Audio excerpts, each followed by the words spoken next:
How many zombie games do you think dropped this year? 2025 is absolutely loaded, and early 2026, oh man, it's about to get even crazier. We've got 15 of the most brutal zombie games you need to see. Dying Light the Beast comes straight from Techland. And yeah, this feels like a real comeback, especially after the whole dive into Dying Light 2.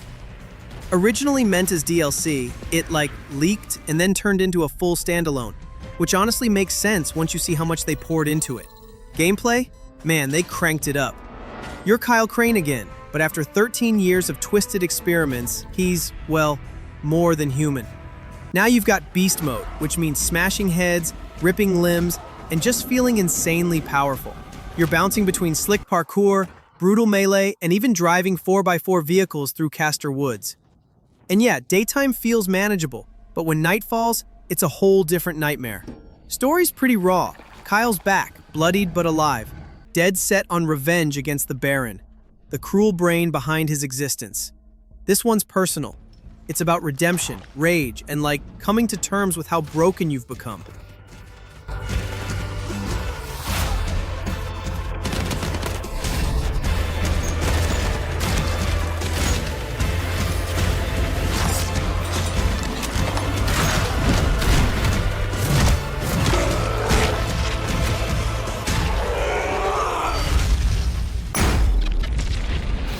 Mudang Two Hearts, developed by EVR Studio, feels like this bold cinematic leap from a smaller Korean team. It's based on that webtoon Mudang, and they're really pouring a lot into blending stealth, action, and live capture storytelling. When it comes to gameplay, you're flipping between stealth, close quarters combat, or just, going full blitz. You've got CQC moves, EMPs, grenades, gadgets, tons of tools depending on who you're playing as. And yeah, there's this dynamic AI. Enemies form search parties, flank you, set alarms, so you kind of have to stay sharp, adapt fast, and play smart. The atmosphere? Man, imagine a unified Korea on the brink, but peace just isn't quiet. After a bomb hits the assembly during a reunification bill, boom, chaos erupts, and you're thrown right into this gritty, surveillance-heavy world pulsing with political tension and a whole lot of distrust. 당신의 분노를 이용한다.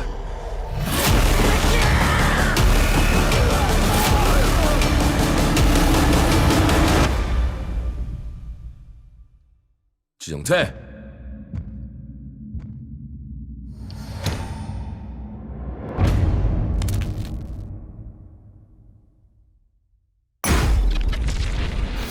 John Carpenter's Toxic Commando. Man, this one's wild.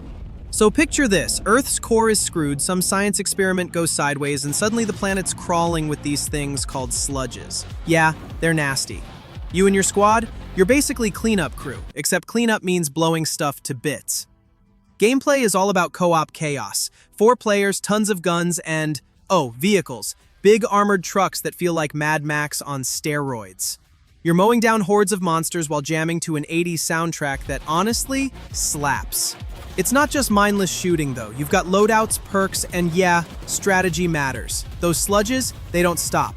They swarm, they climb, they wreck your ride if you're not paying attention. The tone? Totally John Carpenter. Dark humor, gore, and this pulpy horror vibe that doesn't take itself too seriously. It's all about big guns, bigger explosions, and laughing while everything goes to hell. If Left 4 Dead had a baby with a B-movie action flick, this is it. They're wrecking our ride! Could use some help now! I need some first... Can you all please cover me? Whatever works.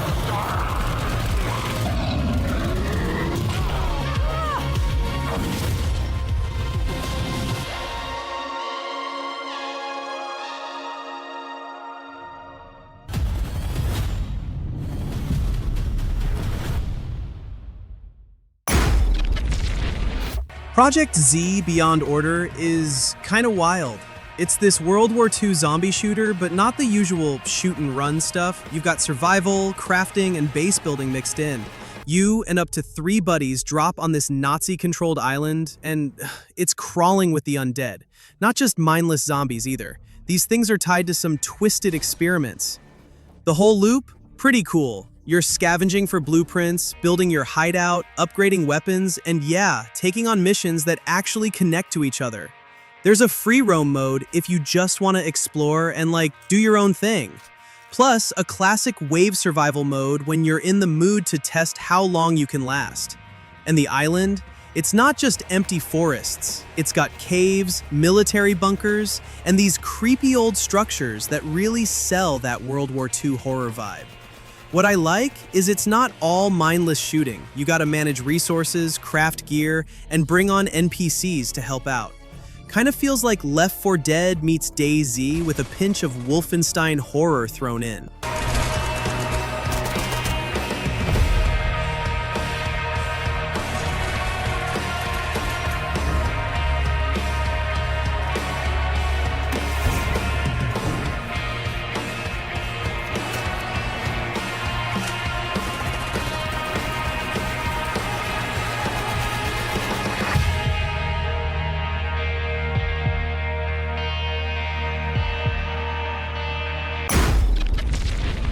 Infect Cam comes from Ravenholm Interactive, and yeah, this one's got me hooked right away. The big twist? It's a co-op zombie survival game played entirely through a body cam lens, with no HUD to keep you comfy. You're on your own with that camcorder view, relying on instincts, teammates, and what little you can see. Gameplay is intense. It's 4-player tactical survival. Teams are deployed into infected zones where you gotta search and rescue survivors, scavenge scarce supplies, and, basically hope you don't get torn apart. There's this wild tension where enemies upgrade the deeper you go, so you're constantly managing resources, covering each other, and strategizing on the fly. And without a HUD, that adds a whole nother layer of dread. The vibe is claustrophobic and gritty. Limited view, flickering lights, zombies lurking just out of frame. Talk about creeping dread.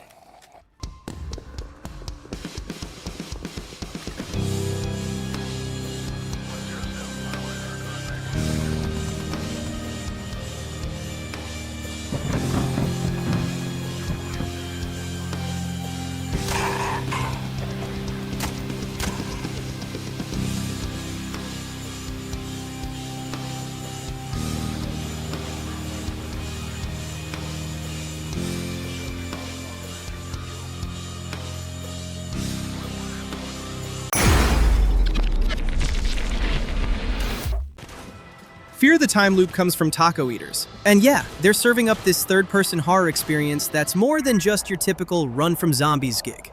You play as Sheriff James Cooper, who wakes up in this creepy abandoned hospital, severely wounded, and has just 15 minutes before, dying again. Then, everything resets, and you start over. It's a time loop. Every loop's a chance to get farther, or mess it all up. Gameplay is tense in a good way. You're probing this 3-story facility, solving puzzles, unlocking doors, aiming weapons, listening to intermittent chatter on the radio. But the clock's literally ticking on your life. You can snag items that either add time or slow it down, and those journal entries with codes, they stick in your menu between loops, so you don't have to hunt them again. Smart design, honestly. The atmosphere? Totally drab, oppressive, and atmospheric. Think Resident Evil vibes with flickering lights, tight hallways, and eerie emptiness.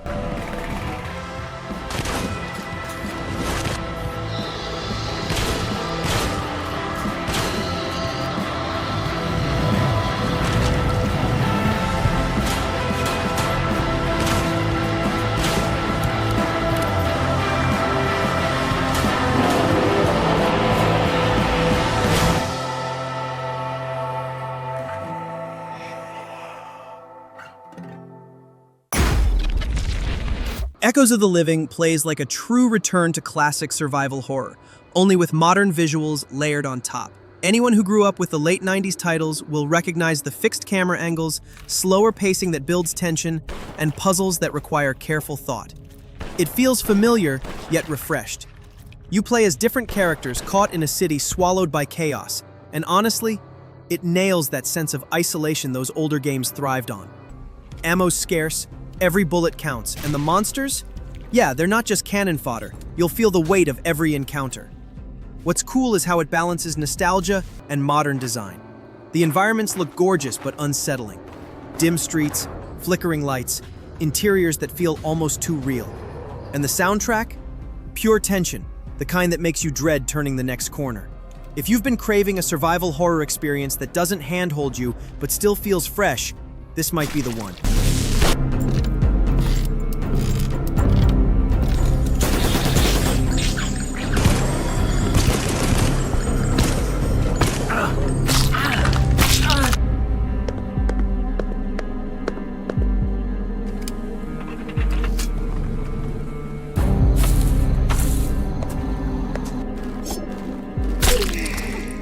Hello. Who's there?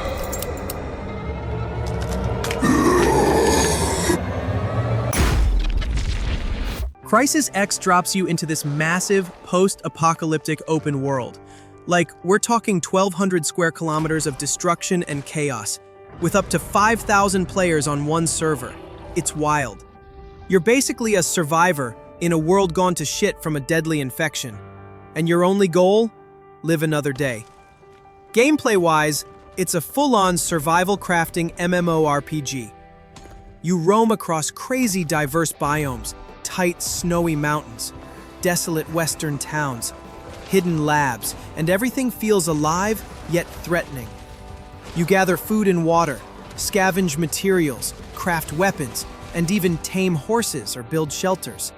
And yeah, you'll clash with other humans who could either be allies or threat number one. Sometimes all you want is peace, but that world, it doesn't really do peace. Combat's got some zombie hordes and oversized mutants won't go down easy. So you bring weapons ranging from machetes and bow to sniper rifles and RPGs. Heck, they even promise armored vehicles like tanks and Bradley APCs if you're feeling heavy-handed.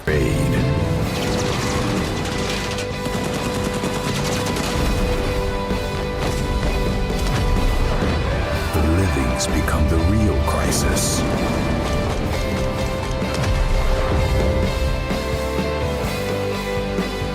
And this time, what's your way out?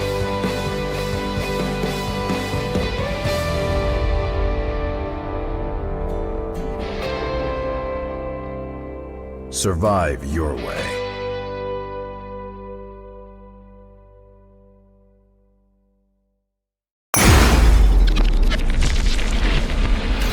Beneath places you in the role of Nakwon, a deep-sea diver whose mission takes a disastrous turn. After the expedition falls apart, you find yourself trapped in underwater corridors and research facilities filled with unsettling threats. The game builds tension not only around survival, but also around Noah's grip on sanity, making every step feel dangerous. Gameplay? It's a tense mix of ammo-hoarding shoots and shadow-move stealth. You've got to conserve bullets, manage your dwindling oxygen, and balance sanity, because this place doesn't just want to kill you, it wants to break you. There are some firefights, sure, but you'll spend a lot of your time creeping, hiding, and praying. The vibe is slick and oppressive. Flickering lights reflect off rusted metal, strange noises echo down empty hallways, and every corner could hide something with too many eyes. It's Resident Evil meets Soma at the bottom of the ocean, and that's in a good way.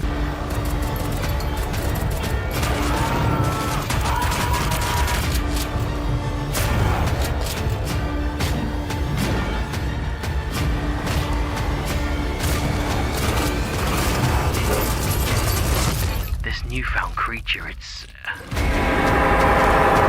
unlike anything we've ever encountered.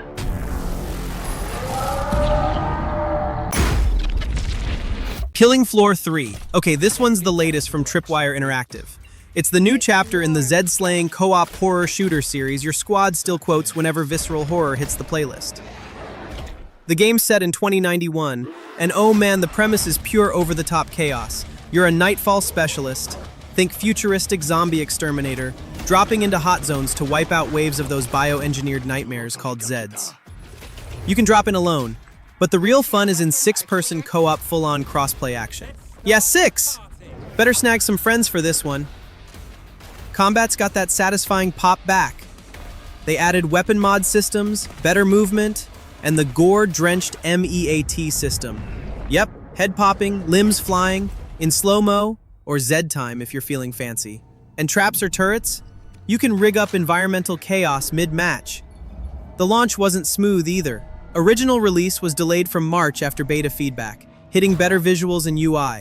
It finally dropped on July 24th, 2025, with Tripwire promising post-launch support and updates.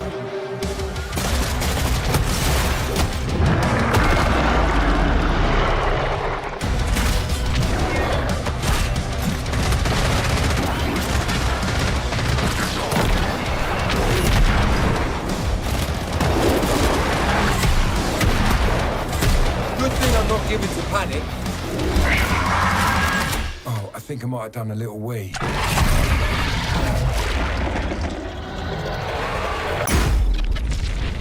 Tormented Souls 2 is shaping up to be a serious upgrade on that retro horror formula we all love.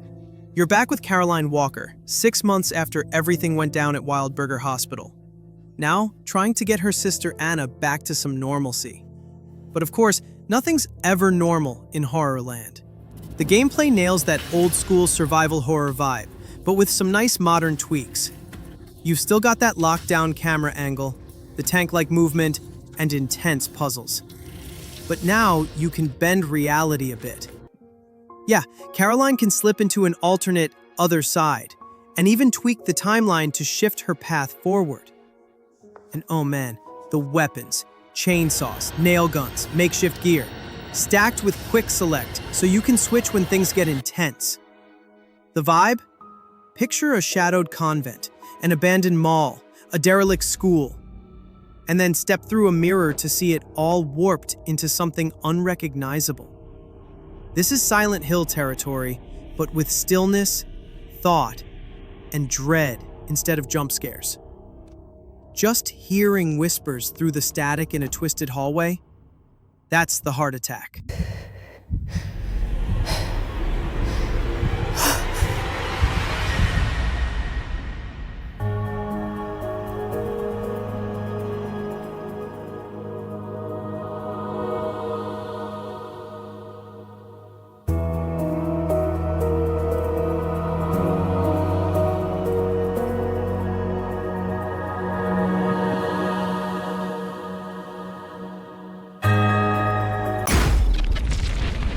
Nakwon Last Paradise drops you into a zombie apocalypse in Seoul. But this ain't your typical undead fest. It's hardcore stealth survival with a PvPvE twist. Developed by Min Rocket, of Dave the Diver fame, and published by Nexon, the setup is simple. Survive the night in city ruins, manage your hideout by day, and decide who's your friend. Or your next meal. The gameplay's tense. You sneak through dark alleys, loot scarce resources, and stay quiet, because zombies hear everything. But the real pressure? Other players. It's not just about beating the AI, it's PvP survival too. People will stab you in the back for loot. Your day starts in a ZX where you plan, stock up, and try not to die on your next run. Fail, and poof, you lose it all. Trust? Not exactly a thing here. The vibe's brutal and moody. Seoul's dense alleys and tight rooftops offer real stealth opportunities, but also hide threats. You'll freeze at random noises, and one gunshot can bring an entire horde. It's sensory tension packed into every step.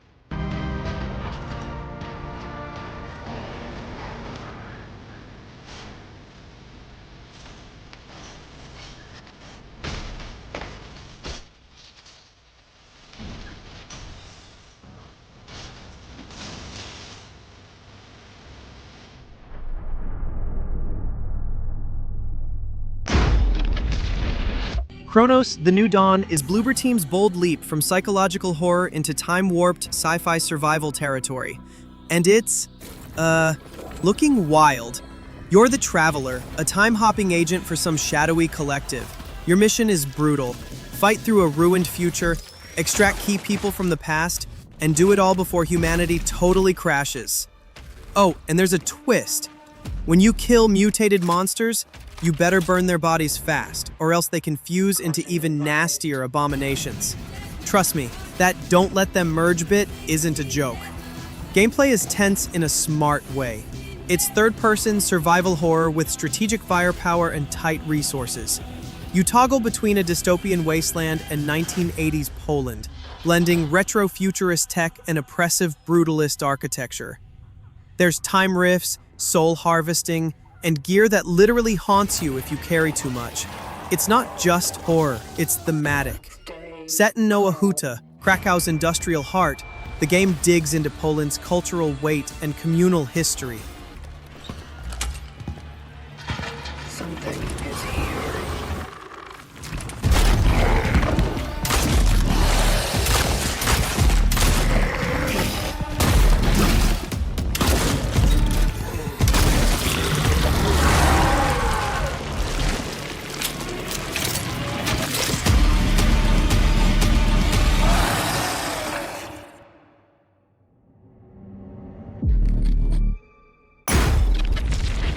Directive 8020 is the next chapter in the Dark Pictures anthology, and man, it's taking the series deep. You're on the Cassiopeia, a colony ship that crash lands on Tau Ceti, humanity's last hope. But things go sideways fast when you find out the crew isn't actually alone. Spoiler, the aliens shape-shifting, deadly, and ready to replace anyone. Creepy, right? The gameplay? It's third-person survival horror with real-time threats. There's no over-the-shoulder gunplay. This one leans hard into stealth and tension. You've got tools like scanners, wedges for noise distractions, and messengers that can go haywire. It's about sneaking, not shooting. They're calling it threatening exploration, and you feel every bit of that dread. What's cool is the new turning point system. Now, if you mess up a choice or kill your favorite character, yeah, you can rewind and try again. It's designed so you don't rage quit when things go sideways. Any chances with him? It can manipulate its physical appearance. It's changing its cellular structure. It's replicating the human form. It's replacing us. I know this will be difficult to hear, but if you're still out there, you deserve the truth.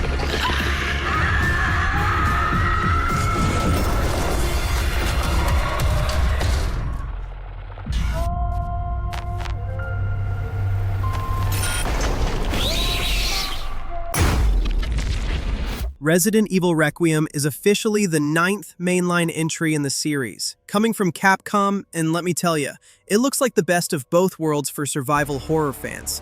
You're stepping back into Raccoon City, roughly 30 years after the chaos of RE2 and RE3, but this time through a totally new narrative lens. You play as Grace Ashcroft, an FBI tech analyst with zero combat experience, sent to investigate a mysterious disease outbreak at Wrenwood Hotel. Grace isn't some polished action hero. She's nervous, untrained, and that vulnerability makes it all feel real. Now here's what's fresh. You can flip between first person and third person whenever you want. First person hits those immersion levels, while third person gives you that safer, tactical horror vibe. It's a cool nod to giving players control over how they want to experience the dread. The horror is dialed way up, too. Think claustrophobic tension and moments that echo the scariest scenes in franchise history, like that creepy vibe from the Village House.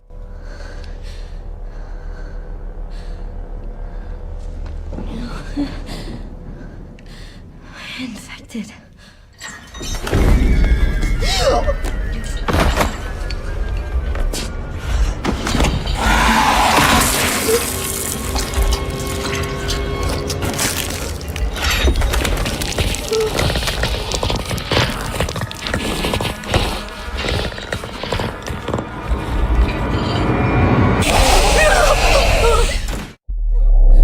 Ill is shaping up to be one of the most disturbing survival horror experiences we've seen in years. It throws you into a gritty first-person perspective where realism is the rule, not just a feature. Every shot matters, every reload feels heavy, and yeah, body horror takes center stage in a way that's almost uncomfortable. But that's the point. Gameplay is all about resource management and raw tension. Ammo is limited, weapons degrade if you're careless, and physics actually matter. Shelves crash, objects topple, and every fight leaves a mark on the environment. Even enemies aren't static. They react, suffer, and mutate as you fight, which cranks up that feeling of desperation.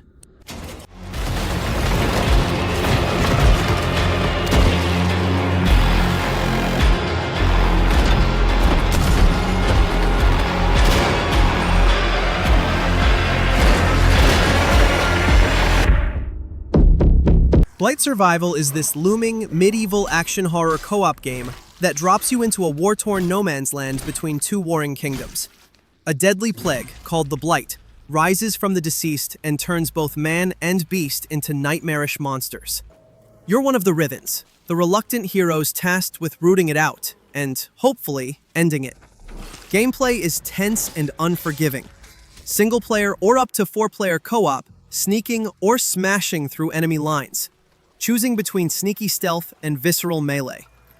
You collect loot, upgrade whatever stays in your hands, and make tough calls. Do you push forward or retreat with your spoils?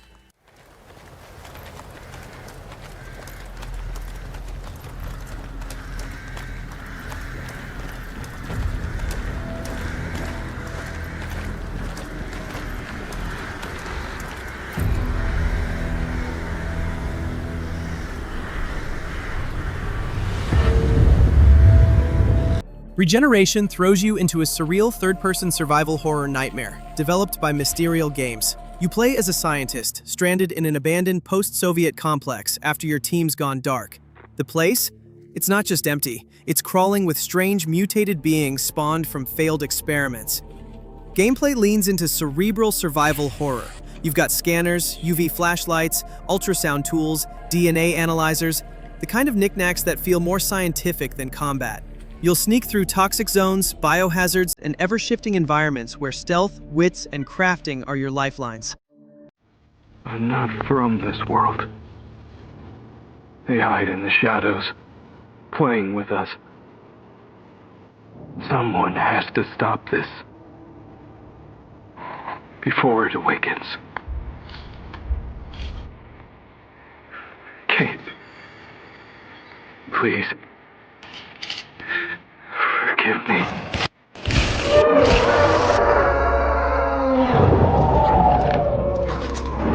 No More Room in Hell 2 drops you straight into a punishing 8-player co-op zombie survival frenzy developed by Torn Banner Studios.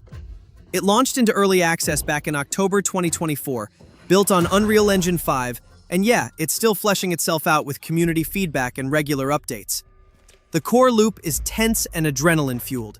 You all start scattered, lone survivors in dark, undead-infested maps like the ominous power plant, and need to regroup, loot, and work together to survive. But here's the catch. Permadeath and infection mechanics mean one wrong move could cost you your character. Forever. I know! This is a punishment!